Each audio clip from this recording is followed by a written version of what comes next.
South India shopping mall the wedding Mantra సరికొత్త wedding collection South India shopping mall.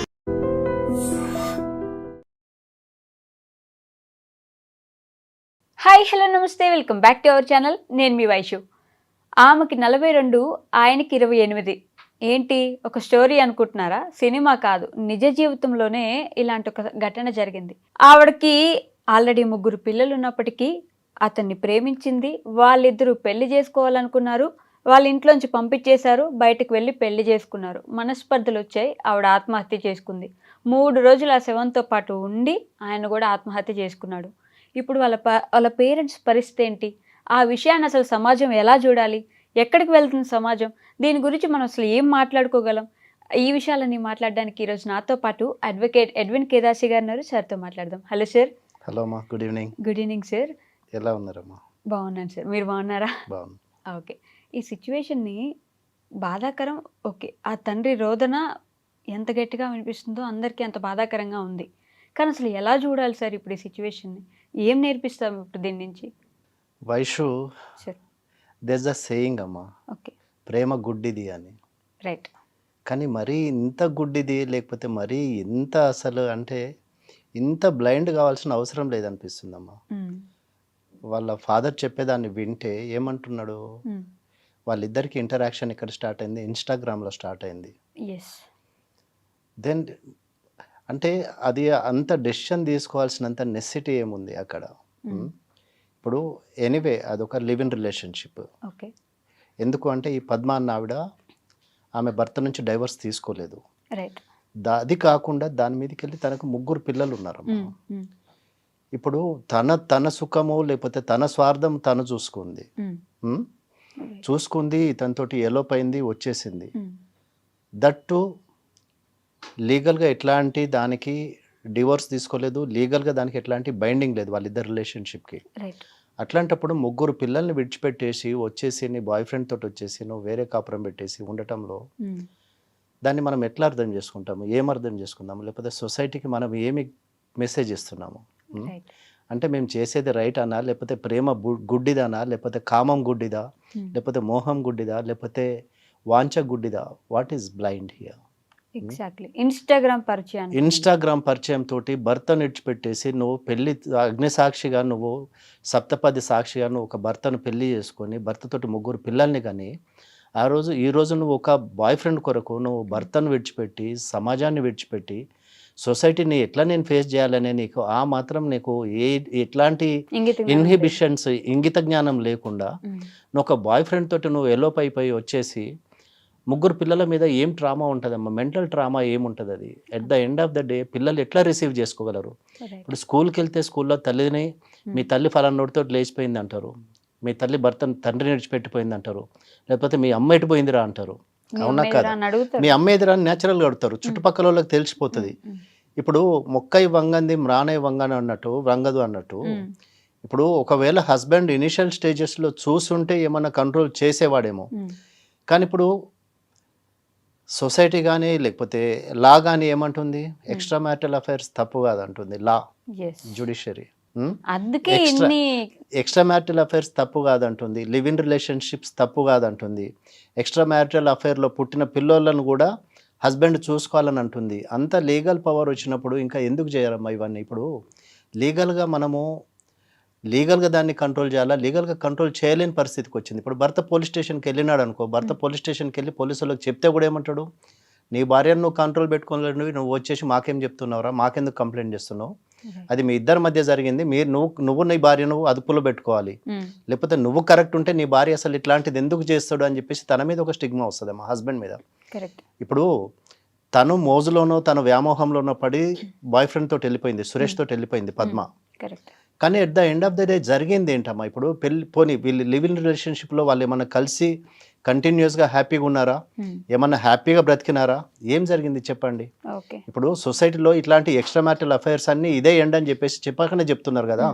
ఇప్పుడు తను ఒక్కతే సూసైడ్ చేసుకోవటం కాదు, తనతో పాటు ఎవరైతే ఈ అమ్మాయితోటి వెళ్ళిపోయినాడో, లేకపోతే పద్మతోటి వెళ్ళిపోయిన సురేష్ ఉన్నాడో, తను ఆ బాధ తట్టుకోలేక సూసైడ్ చేసుకున్నాడా, లేకపోతే సొసైటీని ఫేస్ చేయలేక suicide చేసుకున్నాడా?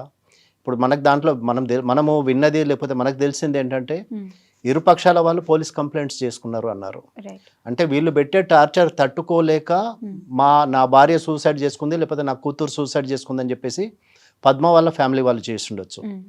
At the same time అంటే సురేష్ కూడా తనకంటే అపరిమితమైన ప్రేమ నాది, లేకపోతే ఆమె మీద ఉన్న ఇష్టమా, లేకపోతే ఆమె మీద ఉన్నటువంటి చంపుకోలేనంత ప్రేమనా, భయంగా చూడలేమా సార్? భయంగా కూడా చూడొచ్చమ్మా. ఇప్పుడు ఫాల్స్ కేసెస్, ఒకసారి నువ్వు ఒక ఫాల్స్ కేసులో ఇంప్లికేట్ అయితే నేను ఎవరు బయటికి తీసుకురాలేరు. ఇప్పుడు అందులో ఇంకా ఇది మర్డర్ అంటారు, చంపేసినాడు అంటారు, చచ్చిపోయింది సూసైడ్ చేసుకుంది అని అన్నారు, చంపేసినాడు మా కూతుర్ని తీసుకెళ్ళి అంటారు. ఇప్పుడు అదే వాళ్ళ ఫాదర్, ఎవరు సురేష్ వాళ్ళ ఫాదర్ అదే అంటున్నాడు కదా, ఆ పద్మ వాళ్ళ కొడుకు వచ్చినాడు, కొడుకు వచ్చేసి మేము పోలీస్ స్టేషన్ కూడా వెళ్ళినామని అంటున్నాడు.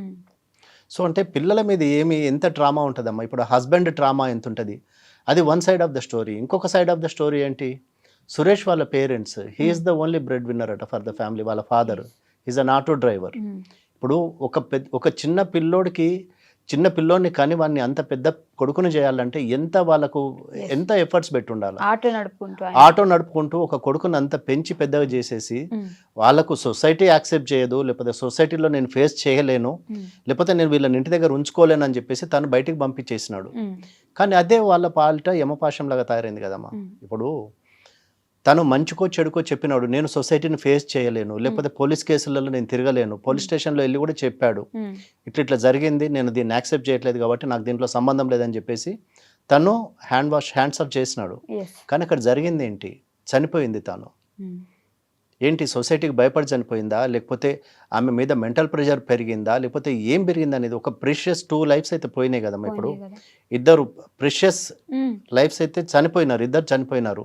ముగ్గురు పిల్లలకి తల్లి లేకుండా అయిపోయింది. ఇప్పుడు ఆ పిల్లలకి ఎప్పుడు అది లైఫ్ టైం అది ఆ స్టిగ్మా అనేది అది రిమైన్ అయిపోయి ఉంటుందమ్మా, అది కంటిన్యూ అయితేనే ఉంటుంది. అంటే ఇప్పుడు నువ్వు ఫస్ట్ ఆఫ్ ఆల్ చేసేదే illegal unethical thing, live in relationship. అట్లాంటప్పుడు నువ్వు పోనీ వీడికి ఏమైనా సుఖం ఇచ్చినవా? ఇప్పుడు ఈ అబ్బాయి మొత్తం ఇప్పుడు there is a age gap of something around 15 to 18 years, right? So ఇప్పుడు అంత ఏజ్ గ్యాప్లో వచ్చేసి నిన్ను కోరుకొని నీ కోసం వచ్చేసి నిన్ను సొసైటీని కాదని, తల్లిదండ్రులను కాదని, సమాజాన్ని కాదని, అందరినీ కాదని వచ్చేసి నీతోటి ఉండటానికి తను డెసిషన్ తీసుకొని వచ్చినప్పుడు నువ్వు అతనికి ఇచ్చింది ఏంటి? ఫ్రాక్షన్ ఆఫ్ అ సెకండ్లో నువ్వు సూసైడ్ చేసుకున్నావు. ఒక ఇద్దరి మధ్య ఫ్రిక్షన్ వచ్చింది, గొడవలైనా భార్య భర్తలకైనా వస్తాయి, ఫ్రెండ్స్కైనా వస్తాయి, ఫ్యామిలీలో అయినా వస్తాయి, ఎక్కడైనా వస్తాయి. అంటే ఇప్పుడు నీ మీద ఎంత మెంటల్ ప్రెషర్ బిల్డప్ అయి ఉంటే నువ్వు ఆ డెసిషన్ తీసుకొని సూసైడ్ చేసుకున్నావు. ఒక బ్రతకడానికి చాలా ధైర్యం కావాలా అనుష. అది ఇంకా దానికన్నా చనిపోవడానికి ఇంకా ధైర్యం ఎక్కువ కావాలి. బ్రతకటమే గొప్ప థింగ్ అంటే చనిపోవడానికి ఇంకా ధైర్యం కావాలా. ఆ మూమెంట్లో నువ్వు ఆ డెసిషన్ తీసుకున్నావు అంటే ఎంత ఫ్రస్ట్రేట్ అయి ఉండొచ్చు, లేకపోతే ఏ స్టేటస్లో నీ మెంటల్ స్టేట్ ఉండొచ్చు. ఆ డెసిషన్ తీసుకొని నీ అంతటా నువ్వు చనిపోయి వీడి గురించి ఆలోచించకుండా నీకోసం మొత్తం అన్ని విడిచిపెట్టుకొని వచ్చి సొసైటీని, ఫ్యామిలీని, లేకపోతే బంధుమిత్రులు కానీ లేకపోతే అందరిని విడిచిపెట్టేసి వచ్చేసి సొసైటీని కాదని చెప్పేసి వచ్చినప్పుడు అతనికి నువ్వు ఇచ్చింది ఏంటి? కాకపోతే సార్ అసలు ఇప్పుడు ఇలాంటి కేసులు ఎందుకు ఎక్కువ అవుతున్నాయి? ఏజ్ గ్యాప్, ఆవిడకి 40-80, ఇక్కడ 25, లేదంటే ఆవిడకి 39, ఇక్కడ 13, ఇలాంటి. అమ్మా ఇప్పుడు ఏంటంటే ఇది fraction of a second attraction Vaishu. ఇది ఏంటంటే ఆ మూమెంట్లో నాకు ఇప్పుడు ఇంకెంతకాలం నేను భర్తతో ఉండాలా, 1 life to live, నేను ఒకటే, నాకున్న జీవితం ఒకటే, నేను ఈ జీవితంలో నేను ఇప్పుడు చేయకపోతే నేను ఎప్పుడు చేయలేను, వీడితోటి ఇంకెంతకాలం ఉండాలి. ఓకే, ఆయన ఫైనాన్షియల్ స్టేటస్ ఏంటనేది మనకు తెలియదు, పద్మ హస్బెండ్ది, లేకపోతే వాళ్ళ ఫ్యామిలీ బ్యాక్గ్రౌండ్ ఏంటనేది మనకు తెలియదు. కానీ ఇదంతా ఇప్పుడు ఈ అంటే నడమంత్రాన్ని వచ్చిన ఇవన్నీ అమ్మ ఏంటంటే ఈ అట్రాక్షన్స్ కానీ లేకపోతే ఇట్లాంటి ఎక్స్ట్రా మ్యారిటల్ అఫైర్స్ కానీ ఇవి ఏంటంటే పెళ్ళిళ్ళే బతకనప్పుడు, పెళ్ళిళ్ళే లాంగ్ లాస్టింగ్ లేనప్పుడు ఇట్లాంటి ఎక్స్ట్రా మ్యారిటల్ అఫైర్స్ ఇవి నడుస్తాయి, లేకపోతే ఇవి కంటిన్యూ అవుతాయి, లేకపోతే దీంట్లో నా లైఫ్ పర్మనెంట్ ఉంటుందని చెప్పేసి ఇప్పుడు సురేష్ కోసము తన భర్తను పిల్లల్ని విడిచిపెట్టేసి వచ్చింది. At the end of the day ఏంటంటే సురేష్ తోటి నాకు రావాల్సిన హ్యాపీనెస్ నాకు రాలేదు, లేకపోతే నేను I'm not happy with him, లేకపోతే ఇట్లానే కంటిన్యూ సురేష్ తింటాడా, తాగుతాడా, కొడతాడా ఏంటనేది మనకు తెలియదు. ఇప్పుడు అక్కడ విడిచిపెట్టేసి వచ్చింది, కానీ ఇక్కడ ఈమె సిచ్యుయేషన్ ఏమైంది, she can go back to her husband and children and she cannot question him also, సురేష్ని. ఇప్పుడు there is so much of age gap, there is సొసైటీలో దానికి యాక్సెప్టెన్స్ లేదు సొసైటీలో. అట్లాంటప్పుడు నేను సొసైటీని ఫేస్ చేయలేక కూడా ఇప్పుడు తప్పు ఎప్పుడైనా తప్పులాగానే మిగిలిపోయింది కదమ్మా. ఇప్పుడు నేను చేసింది కరెక్ట్ అంటే తను నిలబడేది, సొసైటీ తోటి ఫైట్ చేసేది, కానీ తనకు కూడా తెలుసు, తన కాన్షియస్నెస్ ఒప్పుకోలేదు నేను చేసింది తప్పు అనే సంగతి ఆమె మనసాక్షి ఆమెను క్వశ్చన్ చేసింది. రైట్. సో నేనేంటంటే ఇంకా నాకు కాన్బర్ట్ సిచ్యుయేషన్లో నేను సొసైటీని ఫేస్ చేయలేను, నేను ఇంటికి వెళ్ళలేను, నా తల్లిదండ్రుల దగ్గరికి వెళ్ళలేను, అదే లొకాలిటీలో నేను వెళ్ళి బ్రతకలేను అని ఒక వీక్ మూమెంట్లో ఒక డెసిషన్ తీసుకొని తన లైఫ్ తను సాక్రిఫైస్ తన లైఫ్ తను తీసేసుకుంది, రైట్. సూసైడ్ చేసుకుంది, హ్యాంగ్ చేసుకుంది. కానీ at the end of the day ఏమైంది, ఆమెతో పాటు నేను ఫేస్ చేయలేను సొసైటీని, లేకపోతే ఈ జరిగే పోలీస్ కేసెస్ కానీ, లేకపోతే సొసైటీ కానీ, లేకపోతే ఆల్రెడీ వీడు ఒక దాన్ని తీసుకొచ్చి చంపేసిండు అని ఒక స్టిగ్మా నా మీద పడుతుందని చెప్పేసి ఈ అబ్బాయి కూడా తనతో పాటు పురుగుల మందు దాగి 3 days ఆమెతోటి పక్కన ఉండేసి తన లైఫ్ కూడా తీసుకున్నాడు. ఇప్పుడు సురేష్ వాళ్ళ పేరెంట్స్ సంగతి ఏంటి, పద్మ వాళ్ళ పిల్లల సంగతి ఏంటి, వాళ్ళ హస్బెండ్ సంగతి ఏంటి, ఇవన్నీ క్షణికావేశాలమ్మ, ఒక ఫ్రాక్షన్ ఆఫ్ అ సెకండ్లో జరిగే డెసిషన్స్ ఇవన్నీ. ఇప్పుడు నువ్వు లేక నేను లేను, నేను లేక నువ్వు లేను, తెలుగు సినిమాలలో బాగానే ఉంటాయి, పొదల వెనక పరిగెత్తుకుంటూ పాట పాడుకోవటానికి. కానీ రియల్ లైఫ్లో ఇవి కాదమ్మా, రియల్ లైఫ్లో ఇది జరగదు. సో మనం ఏంటంటే before taking a decision you should be very careful. నేనేం చేస్తున్నా, లేకపోతే నేను what I'm trying to do, నా లైఫ్, నీ లైఫ్ కరెక్టే, కానీ నీ లైఫ్ నీ ఒక్కదాంది కాదు కదా, నీ ఒక్కడిదే కాదు కదా, నీ చుట్టూ ఇంకా ఎంతోమంది దాంట్లో ఇన్వాల్వ్ అయి ఉన్నారు, ఎంతోమంది దాంట్లో you are responsible, or you are answerable to so many people కదా. ఇప్పుడు నీ తల్లిదండ్రులు ఉన్నారు, ఇటు ఈయన తల్లిదండ్రులు ఉన్నారు, ఫ్యామిలీ రెస్పాన్సిబిలిటీస్ ఉన్నాయి. ఇంతమందిని విడిచిపెట్టేసి మీరు సాధించింది ఏంటి at the end of the day? పోనీ నిజంగానే బ్రతికి చూపించినారా? అది లేదు. అప్పట్లో ఆడవాళ్ళు అర్ధరాత్రి రోడ్డు మీద నడిస్తే స్వతంత్రం వచ్చినట్టు అని ఇట్లా అనేవాళ్ళు కదా సార్. ఇప్పుడు అదే స్పిరిట్ తీసుకొని చేస్తున్నారు కదా ఇదంతా. ఇప్పుడు మాకు స్వతంత్రం వచ్చింది, మేము చేస్తే ఏది చేసినా కూడా నథింగ్ ఈజ్ రాంగ్, మాకు సొసైటీ సపోర్ట్ చేస్తుంది, లేకపోతే మాకు లా సపోర్ట్ చేస్తుంది అనే కదా ఇదంతా చేసేది.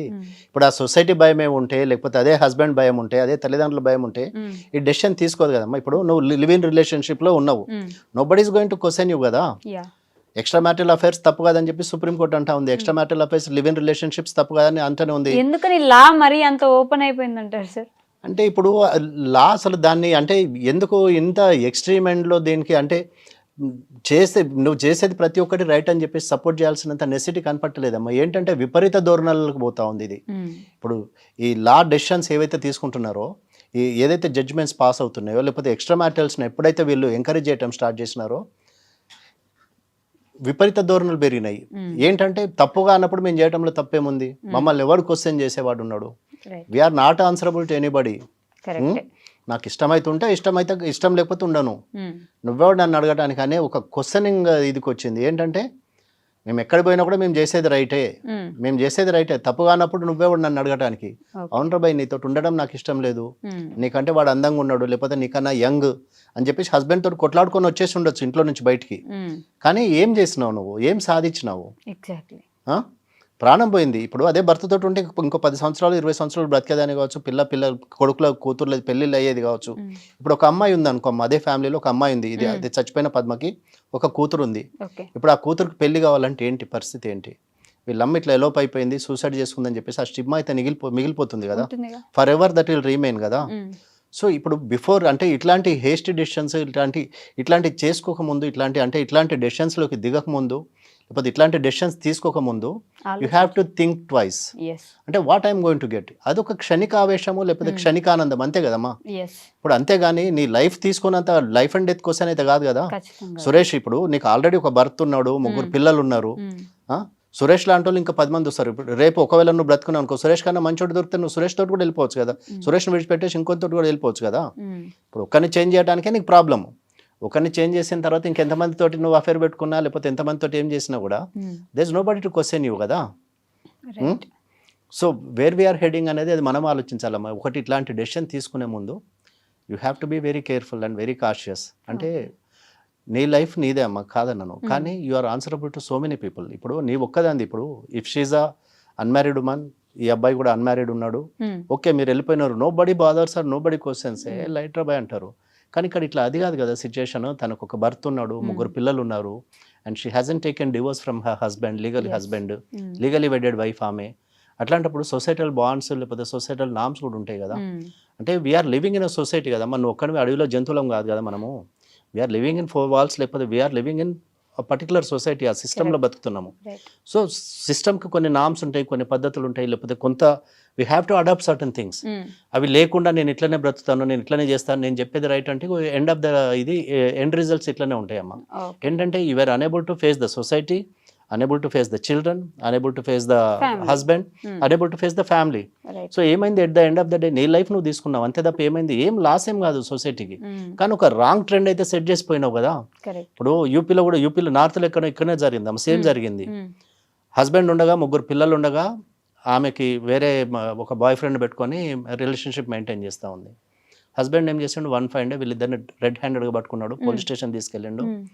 ఆ 3 పిల్లల్ని కూడా ఆమెకే హ్యాండ్ ఓవర్ చేసిండు. పోలీస్ స్టేషన్లో పెళ్లి చేసేసి హ్యాపీగా ఉండండి అని చెప్పేసి పెళ్లి చేసి వచ్చేసిండు. Oh this is the latest thing now happening thing trending. Nice. So అంటే సొసైటీ విపరీత ధోరణులు లేకపోతే మనిషి ప్రవర్తన, మనిషి ఆలోచన విధానము మారిపోయింది. చేంజ్ అయిందమ్మా, చేంజ్ అయింది.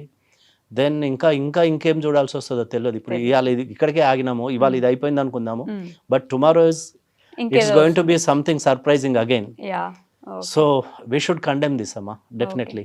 Okay sir, thank you. Welcome అమ్మా. నిజంగా ప్రస్తుతం ఉన్నటువంటి సమాజం దేనికి ప్రయారిటీ ఇస్తుంది? ఆర్థిక సంబంధాల చుట్టూ మాత్రమే తిరుగుతోంది. మళ్ళీ ఎన్నికలంగానే చాలా విరక్తి కలుగుతున్నాం. మంచి అనిపిస్తుంది కదా, లేడీస్ కూడా ఛాలెంజింగ్ జాబ్స్ చేసినప్పుడు చాలా బాగుంటది. ట్రాఫిక్ అసిస్టెంట్స్ గా నియమించిన ట్రాన్స్జెండర్స్ అందరితో సాల్యూట్ చేయించుకుంటున్నారు. ఫుడ్ డెలివరీ ఇవ్వటానికి వెళ్ళినటువంటి డెలివరీ బాయ్ అనిల్ పై కళ్ళ ముందు పెళ్ళంటుకోండి